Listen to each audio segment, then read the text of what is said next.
o Grupo Espírita Amadeu Ferretti apresenta o estudo sobre o Evangelho segundo o Espiritismo.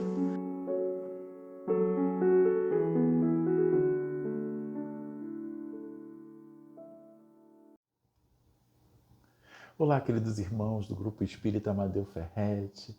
É com muita alegria e carinho que aqui estamos, a fim de que possamos refletir a respeito do Evangelho de Jesus sob a luz da doutrina espírita. Mas antes, convido a todos vocês a unir-se os nossos corações, elevar nossos pensamentos ao mais alto, a fim de pedirmos permissão a Deus para darmos por iniciados os nossos estudos. Então vamos dizer assim: Pai de amor e bondade, sê conosco nesse instante, amparando, fortalecendo a cada um de nós, encarnados e desencarnados, que tenha a oportunidade, Senhor, de nesse instante buscar velar junto a Ti, aprendendo e deixando com que este Evangelho de luz possa iluminar os nossos passos na direção do bem.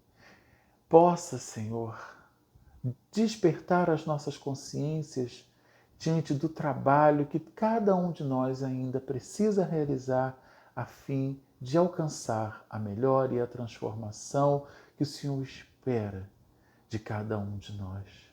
E que neste trabalho, Senhor, não nos esqueçamos daqueles que estão ao nosso redor e que por muitas vezes não te conhecem, que por muitas vezes não têm a oportunidade de refletir sobre esse Evangelho, de sermos os seus instrumentos a levar a esses corações os lenitivos, Senhor, que irão auxiliá-los também na caminhada que esses irmãos ainda, assim como nós, precisam fazer. Ampare e nos fortaleça nesse propósito, Senhor, hoje, agora e sempre. Que assim seja, Pai amado. Graças a Deus.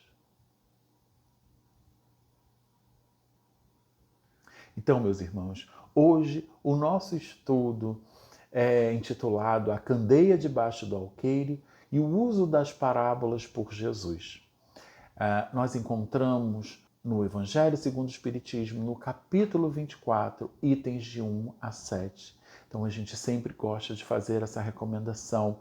Depois, busquem esse capítulo, leiam, né, esses itens, a fim de consolidar essas reflexões que traremos e temos a oportunidade de refletir e de compartilhar aqui com cada um de vocês.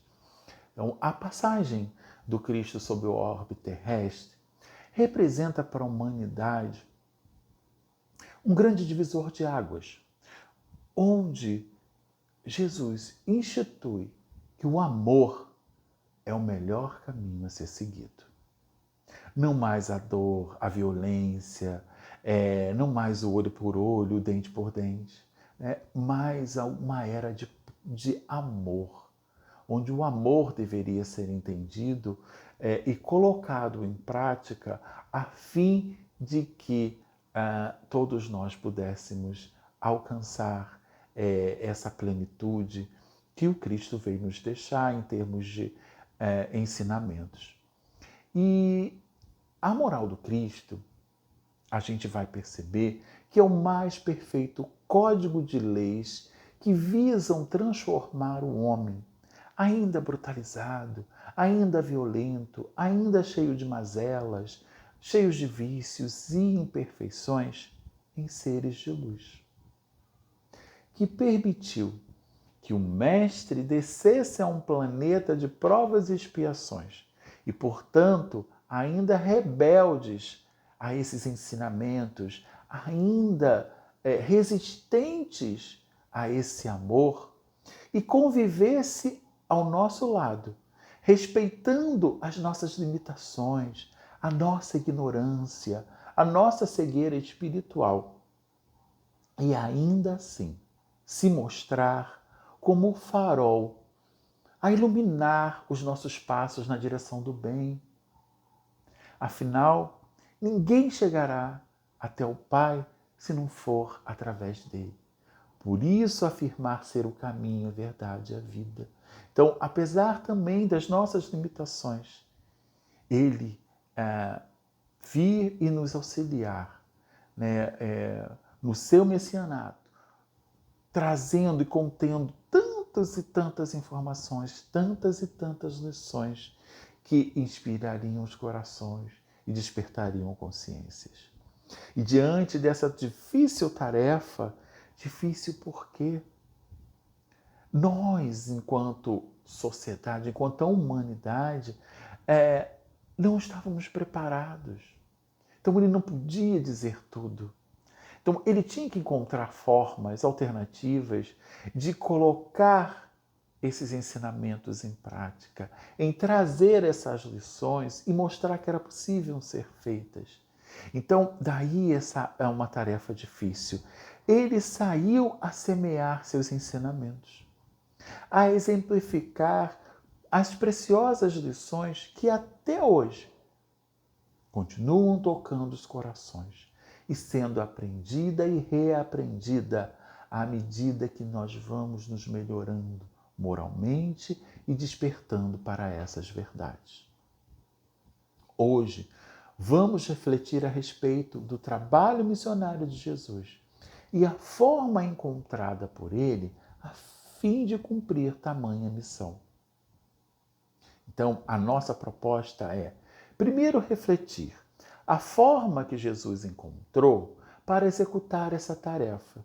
E, em seguida, refletiremos a respeito da parábola A Candeia Debaixo do Alqueire. Então, a gente começa a entender, quando passamos a observar e perceber e analisar os ensinamentos do Cristo, que ele se utilizava das parábolas para dar o seu recado, para trazer as suas lições. Mas o que são as parábolas? A gente encontrou algumas definições nos dicionários. Narração alegórica que encerra um preceito moral. Uma história alegórica para exemplificar um conceito complexo. Histórias que trazem um ensinamento de vida. Então, é sempre, né, uma narração alegórica, uma história, um conto, uma forma de comunicar algo que sempre traz em seu conteúdo um preceito moral, um conceito complexo, um ensinamento de vida. Então, olha que interessante. Essas histórias, elas vêm cheias de metáforas, de comparações, de simbolismos que encerram um ensinamento moral, que traz verdades e ou conceitos profundos de uma maneira mais didática. Então, pega algo complexo, pega algo desconhecido, e através desses simbolismos, dessas comparações, trazem esses ensinamentos, esses conceitos, essas ideias, essa moral, essa verdade de uma maneira mais didática, que torna tudo mais compreensível e acessível a todos. E era justamente isso que Jesus fazia. Ele sabia da limitação do povo daquela época. Então vamos pensar. O ensino, né, o ensino formal, como a gente vê de escolas, hoje, embora ainda mais difundido, ainda tem muita dificuldade para se estudar, mas naquela época era tudo pior, né? O ensino era limitado aos mais ricos, aos mais poderosos, aqueles que eram ditos como os escolhidos. Então, era uma porção muito pequena da sociedade que tinha acesso às informações, aos estudos. Então, a grande preocupação da sociedade da época era em torno da conquista de bens materiais. As questões espirituais eram deixadas de lado, ou era muito confuso ter esse entendimento, porque as ideias ainda se cultivava as ideias de vários deuses. Tinha muito paganismo também. Então, assim, era tudo muito confuso, era muito diverso. As pessoas tentavam defender aquilo que elas acreditavam de uma maneira ferrenha. E isso tudo gerava muita confusão. Então, sobretudo a ideia de vários deuses. Então, quem criou? Quem fez tudo o que existe? De onde partiu? Né? Por que essas respostas, esses questionamentos mais profundos, eles existem desde que a sociedade começou a raciocinar, a gerar e analisar os seus pensamentos, os seus sentimentos. Então, questionamentos que sempre foram feitos, mas que poucas eram as oportunidades ou as filosofias ou ideologias que contribuíam ou vinham de encontro a esses questionamentos a fim de trazer o esclarecimento necessário. E uma outra questão também que é muito complementa todas essas dificuldades, né, na época de Jesus de trazer os seus ensinamentos é que o povo ainda muito embrutecido, muito violento, onde a barbárie predominava. Então, esse era o contexto de uma sociedade onde Jesus veio trazer os seus ensinamentos. E eles foram tão revolucionários que dividem a história da humanidade em antes e depois. E a gente entende, então, por que esta repercussão, por que reverbera até hoje esses ensinamentos. Porque foi um divisor de águas, efetivamente. Foi muito revolucionário a proposta que ele se fez portador. Então, diante desse conceito, a gente pode se perguntar: como chegar a essas pessoas? Como tocar esses corações? Não adiantava fazer a mesma coisa. Não era imposição. Não era baixar leis, assinar decretos ou impor alguma coisa. Simplesmente. Ou falar, né, da boca para fora que esses agora são os ensinamentos, que essas agora são as determinações. Ele precisava provar, através do exemplo, da sua retidão de caráter, de que era possível para todos nós realizar tudo aquilo que ele fez e muito mais, desde que a gente acreditasse nessa possibilidade. Então, qual a didática? Qual a estratégia Jesus utiliza? Ele pega cenas comuns do cotidiano das pessoas daquela época. Então, plantar, colher, semear, pescar, rede, arado, semente, peixe, casamento, pão, água, e de uma forma alegórica, comparativa, enriquecia esses elementos aparentemente banais das lições, da moral e da verdade que ele era portador. Olha que interessante. Ele trazia um aspecto muito mais profundo para aquelas cenas, para aquelas vivenciações que aquele povo ali colocava em ação em seu dia a dia. Lembremos da parábola do semeador? Então, encontramos registros dela nos evangelhos de Mateus, no capítulo 13, itens de 1 a 23. Encontramos registro também em Marcos, no capítulo 4, itens de 1 a 20. Em Lucas também, no capítulo 8, itens de 5 a 15.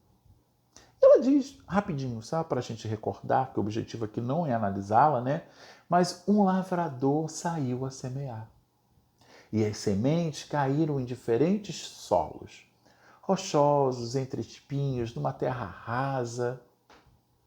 Então, parafraseando esta parábola e, sobretudo, né, fazendo aquilo que Jesus fazia, o mesmo que ele fazia, quando a gente analisa essa parábola, a gente vai entender que ele era o lavrador. que veio, que saiu a semear. Então, as sementes, na verdade, é o seu evangelho de luz. Então, o lavrador, Jesus, semeava o seu evangelho.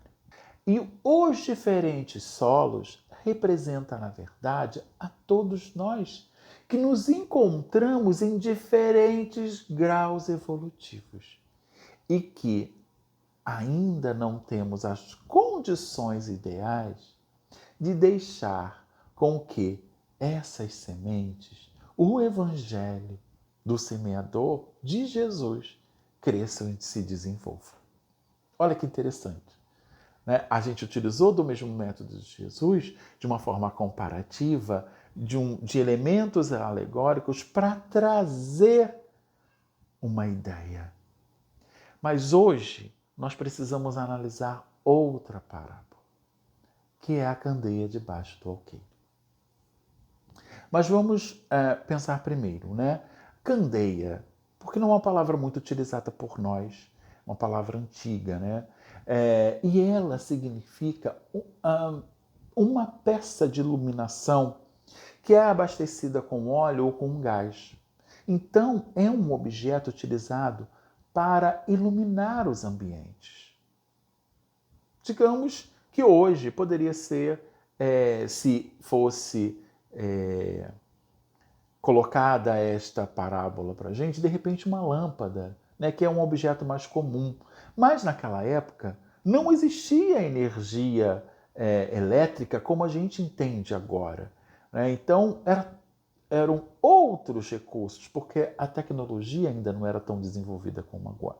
Então eram outros objetos. Então candeia era um objeto utilizado para iluminar naquela época os ambientes. Então, na parábola encontramos que não se acende uma candeia para pôr embaixo do alqueire. Podemos dizer que não se acende uma luz para colocar embaixo ou cobrir essa luz com alguma coisa que fosse impedir dela cumprir o seu papel. E aqui entra uma outra palavra também que não tem um uso tão comum ou no sentido de que ela é utilizada naquela época. É o alqueire. Então, além de uma unidade de medida, que é um conceito que a gente entende de uma maneira mais facilmente agora, nos tempos atuais, antigamente era como era chamado os cestos que se carregavam os cereais para transportá-lo nos lombos dos animais. Então, normalmente o transporte era feito no lombo de burros, dos animais, e como precisava colocar, então, por exemplo, normalmente mantimentos, cereais, sobretudo, colocavam nesses cestos que eram equilibrados ali no lombo do animal e se transportavam, porque percorriam-se grandes distâncias.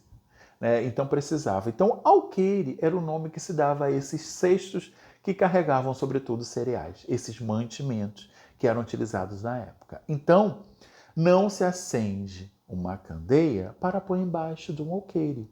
Ou seja, não vamos utilizar de um objeto que serve para iluminar e colocar um cesto que vai fazer com que ele não cumpra o seu papel, que esse objeto de iluminar não cumpre o seu papel, porque tem um cesto impedindo que ele ilumine. Ou seja, não faz sentido acender uma luz e colocar sobre ou embaixo de um objeto.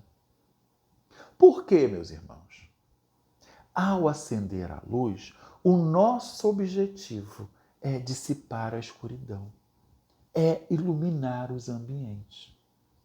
E aí, quando a gente faz esse entendimento, a gente pode ir explorando as inúmeras facetas que a gente pode deduzir dessa colocação. Porque há uma significação muito maior.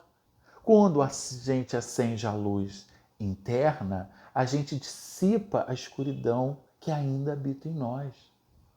A gente ilumina internamente a nossa consciência.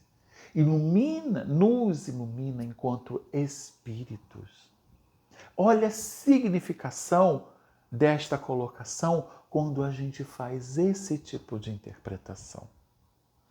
Então, aquele que já tem contato com esses conteúdos, com este evangelho de luz, tem todas as condições de se iluminar, de dissipar a escuridão, as inferioridades, os vícios e as mazelas que nós carregamos e iluminar-se, né? Elevar-se diante das questões morais que o Cristo veio nos ensinar.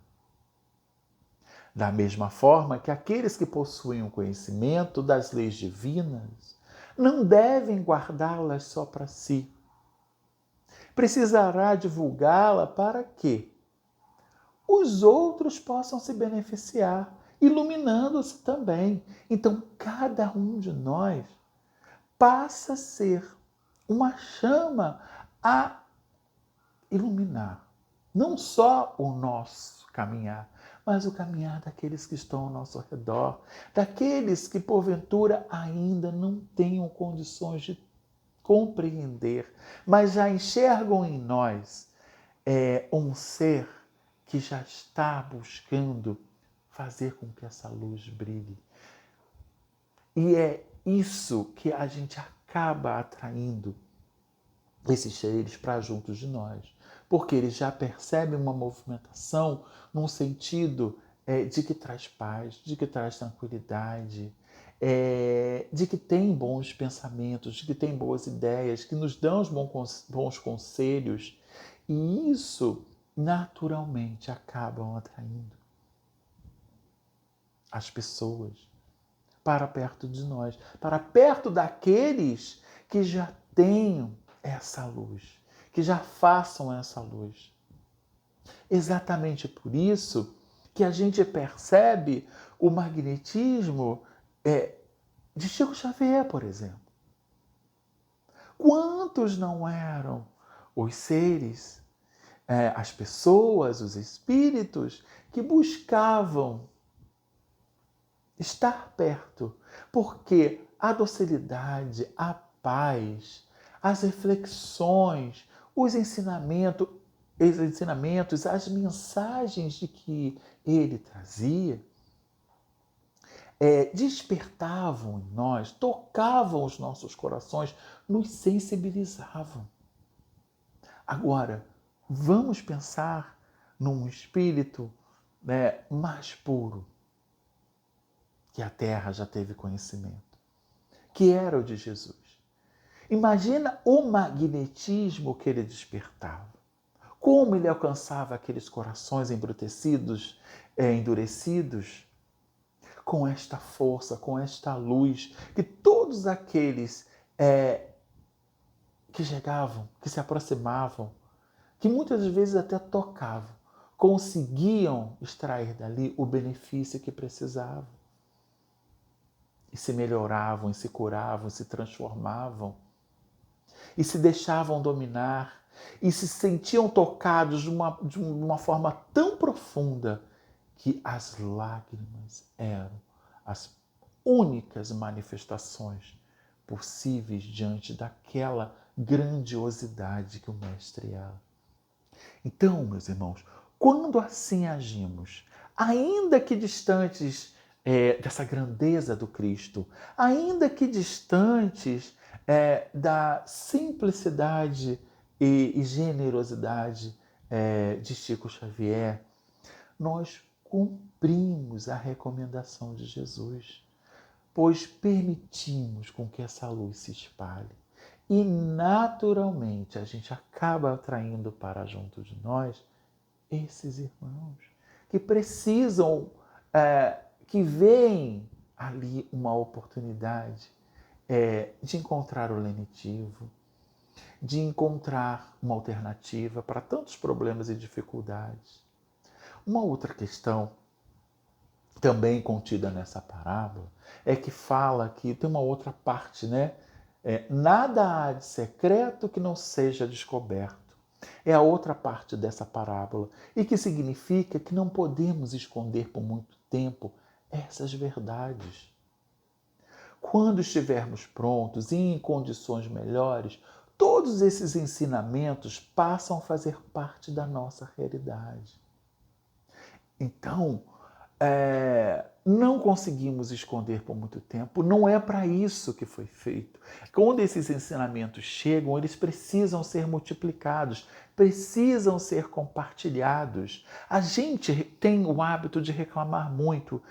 Eu só vejo dor, eu só vejo violência, esse mundo está perdido, parece que não tem mais jeito, é só notícias tristes e ruins, só situações complicadas. Não é assim.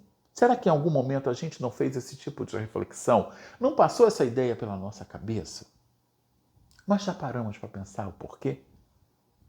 Porque nós estamos ainda repercutindo, espalhando, divulgando esse tipo de notícia.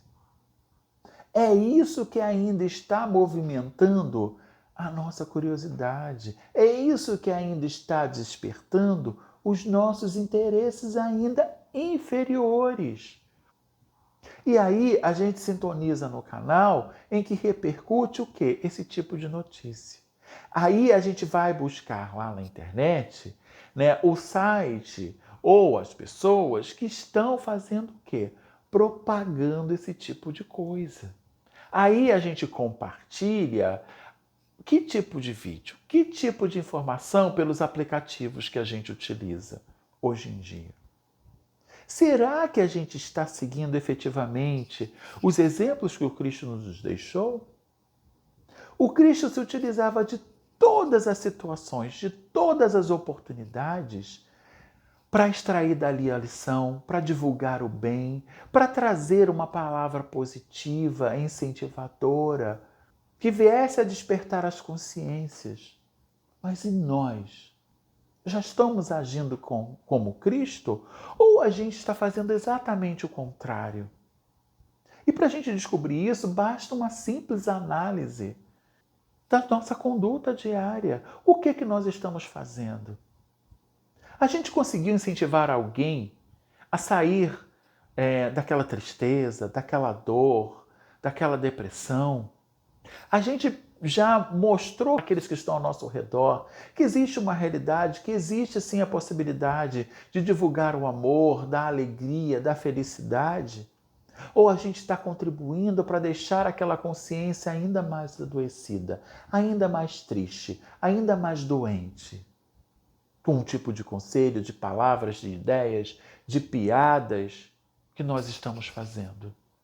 Quando a gente começa a fazer essa observação do nosso cotidiano diário, será que a gente está muito distante da sociedade que Jesus encontrou à sua época?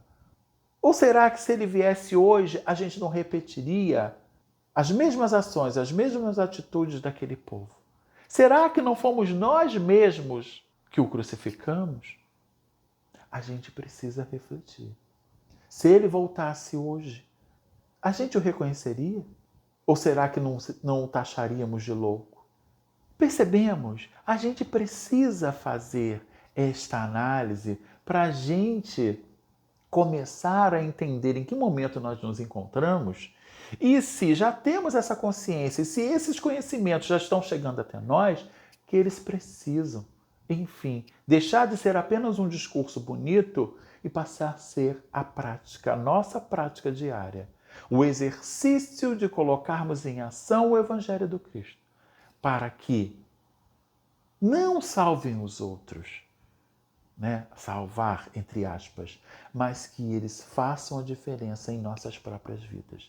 Não para transformar, não para reprimir, não para criticar a atitude do outro, mas para a gente fazer, separar, né? O que é preciso ser melhorado em nós e aquilo que precisa ser mantido, reforçado. Então, só tem sentido, só vai fazer sentido todas essas lições contidas no Evangelho quando em nosso coração, o nosso coração Deixar de ser um terreno árido, rochoso, e passar a ser um terreno fértil. As sementes lançadas pelo Cristo brotarão. Enfim, é assim que dissipamos a sombra da ignorância, que ainda vivemos e deixamos com que o Evangelho luminoso de Jesus se instale.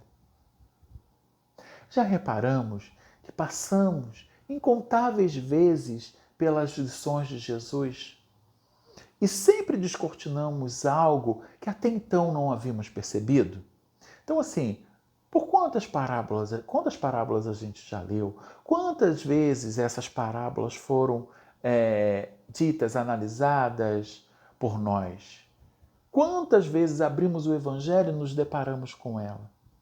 E quantas vezes não foram que a gente percebeu nessas colocações algo que nós não tínhamos percebido, nós não tínhamos imaginado, nós não tínhamos extraído dali aquele olhar, aquela visão, aquele significado.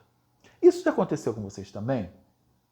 Como não vimos isso antes ou não entendemos isso desta forma? Se a gente passou por tantas vezes, quantas vezes não estudamos o Evangelho de Jesus? Quantas palestras não ouvimos em que irmãos dedicados trouxeram tantas e tantas reflexões que faziam e fazem tão sentido para nós e a gente não tinha se percebido que era mais uma interpretação e um colorido que poderia ser extraído daquelas palavras. Das palavras ditas por Jesus há mais de 2000 anos atrás.